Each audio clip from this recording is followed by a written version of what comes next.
them to memorize timetables either. My own personal experience with CGI is that my personal learning has not stopped. I really equate this with a journey.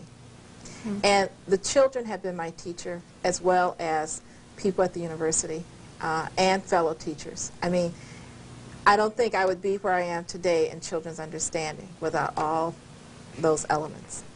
I'll never forget Matt. We were solving a multi-digit subtraction problem, and he says, Miss J, can that be solved with negative numbers? And I looked at Matt and I said, Matt, I don't know. Maybe it can, but you're going to have to figure it out. Well, about a month later, he comes tearing through the door. Miss J, Miss J, Miss J, I figured it out, I figured it out. And I said, what did you figure out? So he went to the board, and he put up a two-digit number subtracting either a two or a one-digit number.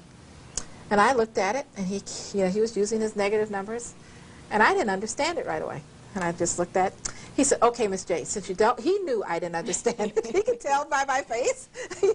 So he went up to the board, and he did another problem. And I still didn't understand what he was doing. Jenny is standing there, and she goes, Miss J, it's like this. And she went to the board and figured it out. Another child.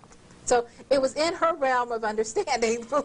But see, I had never been taught that way. I had never seen anything like that. Since then, I've seen other kids do it, and I have embraced it and encouraged it and that sort of thing. But, I did, even though I didn't know how to do it, which, I probably would have never come up with that strategy. It makes a whole lot of sense. Mm-hmm. I did allow him the freedom to do it, and that's what teachers have to do. So what I'm saying, when you're on this journey, there's going to be things that you, as a teacher, don't know. But you got to take a risk. You got to trust kids. And you do learn from kids. You don't learn it in a week. You don't learn it in one workshop. You don't learn it in a month. You don't even learn it in a couple years. You continually improve. And I think good teachers always are learners. Mm-hmm. They always are looking for areas to improve. And I feel that that's why some teachers, when they really are true CGI teachers, it's because they have got hooked on how children learn and how can they best facilitate that learning. So they're always searching. And that's what keeps teachers alive and vibrant, because they're always learning. And you're learning, like I said, you're learning from kids, you're learning from fellow teachers, you're learning from the readings, but you always are questioning. You always are saying, how can I be better? How can I be better so my students are better?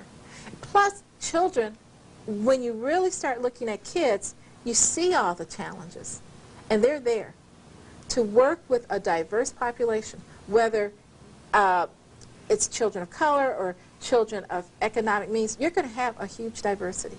Mm-hmm.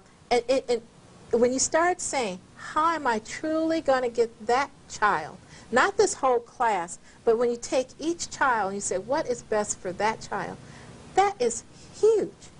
And that keeps you intellectually stimulated. It keeps you going. It keeps you saying, okay, what do I need to do? How am I going to get this child to work up to their best potential?